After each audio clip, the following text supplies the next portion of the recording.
The world is mad, but at least Garforth vlog isn't. It isn't mad. It isn't mad at all. Maybe the person giving it the information to you might be a little tiny bit. Last week there was lots going on. I was out Tuesday, Wednesday, Thursday, Friday, Saturday evening after a very long week in work. And I can't do it anymore. At 51, every night for social and work, it's very tired. It's just can't do it. I think it's taken me all weekend, and even now I'm still just not quite right. But thank God for Ching product placement. CLO Coffee Works. And if you haven't seen them this morning, 9:30 Wednesday morning, CLO live.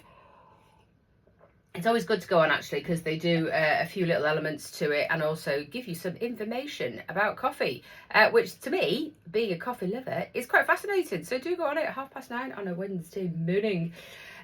What I did have after a very long week is on Wednesday at Garforth network event at Isgara, which is always fab. I met quite a few really nice few people, and it was I came out of it this month just sort of, I don't like the word they use, buzzing.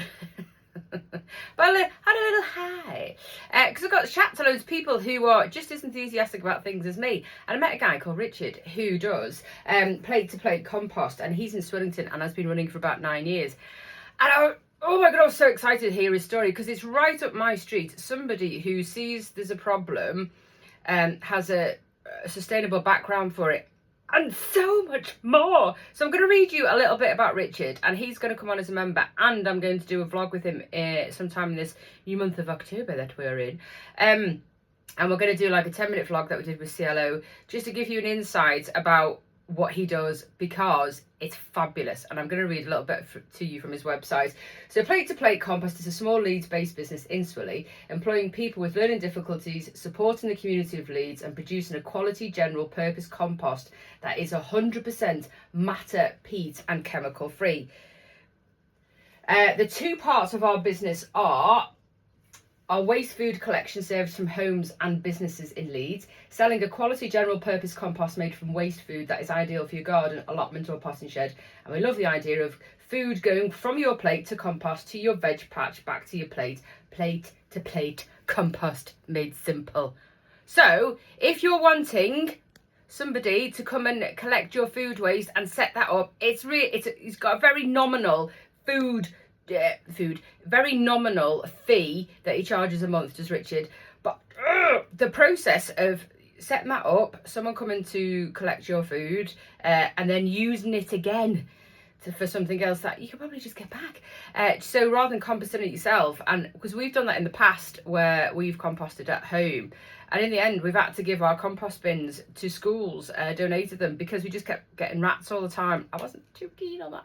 So having only a small garden. So this is the next thing, which is just a fabulous idea. And I say we're going to go into more detail when we do a vlog with Richard in a couple of weeks' time. So go and have a look at his website. It's Plate to Plate Compost. It's fabulous.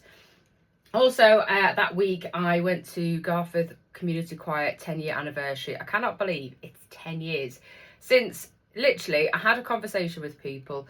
A lovely Pam Dolan, who's very much known in the community, came to me and just said, we used to have a choir years ago, and I've known Pam for years. We used to have a choir years and years ago, I think. And it was something that was just, lots of people went to, and then it's just sort of, I don't know what happened to it. I don't know why it disbanded, but it did. And then I just thought, well, could we do it? I'm all for going to ask them questions, talking to people, starting that conversation, and looking at the possibilities of things getting done. And luckily enough, in a few months after them conversations, and it was originally at Garforth Academy, now at the Working Men's Club, we spoke to the right people, we got it organised, we sorted it, and with a couple of months we had 19 people signing up. As of today, there's 54 people in the choir, and it was the most humbling, most lovely, warming, just night I've had in such a long time. And of course I was going to go, because it was just something that really started off a conversation, and now 10 years on, to see that project that you were part of is still going, which is fabulous. And Garforth Community Choir was one of them sort of projects that led me on to be able to do other projects, and I am one for just finding out and starting them conversations and find out if we can do things, what can be done. I'm not one of them people who will listen to anybody who says, they try that off and it don't work. Yes, it does. If there is a solution, I will find it. And I won't drag a horse to water 400 times, but I will do my best to drag. So to see that a project's still going, and I've got loads of videos and I'm going to edit it so you can just get an idea of what they do on a Wednesday evening at the Working Men's Club that you can join in. The oldest member is 91. And the youngest is probably in their 30s. So it's such a mix and range of people. And there was one guy there, I don't think he's been in the choir that long, called Dave. Absolute sweetheart. And I do have just a love for just old men. I just think they're so sweet. And he was just there with some of the songs he wasn't too sure, so had like a little sort of note cards and he was reading off that. And then he decided at some point in the last couple of months that he was going to learn the treble recorder and play a tune for one of the songs at the choir. So not only is he gone into a choir, and I'm sure he's late 70s, early 80s, gone into the choir to be part of a group that definitely is helpful towards isolation, loneliness, doing something that you love. The stuff that comes from the choir is just lovely, and just being that part of that collaboration in the community is great. But then he decided to learn an instrument. I just loved him, and he just melted my heart, and the whole night was just lovely, So just go to the choir Wednesday evenings. It's dead cheap as well. It's just wonderful. I love it. Moving on, you will have seen that we have an update on our app. Please do go and just put it up on your desktop or your laptop and then scan the QR code, and then you follow the instructions to put it onto your home screen, just so it's an update. We've had a bit of a meh with the app, but now all is okay. It's just not the old link, so we need to update that. On the 12th of October, there is a Garforth market, I think, at the Gascoigne. The lovely Sally from Grange Chocolate's going to be there. And please do go on to Sally's Facebook page, because I think it was yesterday she was shouting that it's the last day or two to order your chocolate calendars. So do go and have a look. And if you've missed it or you don't want that and you want different something else, Michelle are also doing chocolate calendars, which they've put up today. And you can both order online. So do go and have a look. Garforth Town. They just seem to be doing great, and it's such a lovely atmosphere, and they're getting more and more people going to watch them and support them. We've got our own grassroots football team on the doorstep, and it's something like a couple of quid entry when they do play a home game, and the community's growing within the club, and it's getting bigger and it's getting better. And it's just something that if you want to take your child, female, male, whoever your child is, to get them into football, grassroots football in your hometown is one of the best things that you can do to support and get them involved in a lovely little community. So just keep an eye on Garforth Town Football Club on their socials, and you will it's a nice thing. Car park change is coming on the 6th of October behind Barley Hill. Just had to check that last week that was definitely going ahead, and it was Barley Hill behind La Bella Vita and not the one by the bowling green and the tennis courts.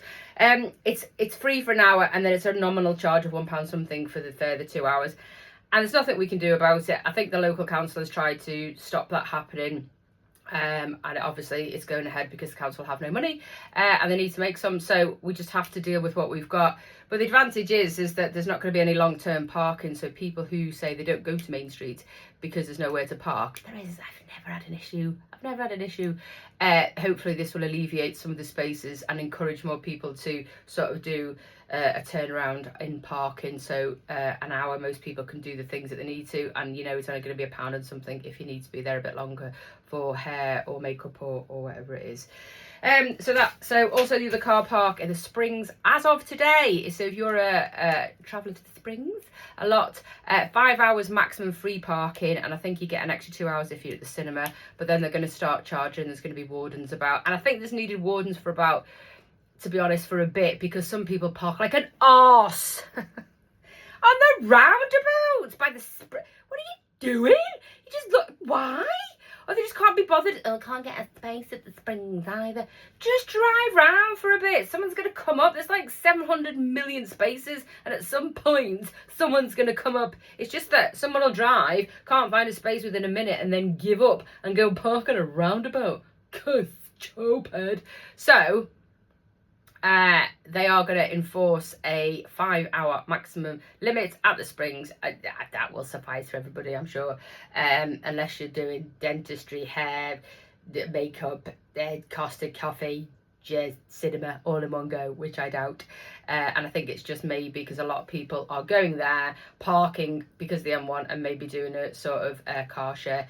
So just to let you know that that's what's happening. What is also happening, and I'm going to touch on, even though we've gone over 10 minutes, is I've actually got some traction with me with my local council, Leeds Council, with my little intermittent yellow lines idea. So they're going to come and see me.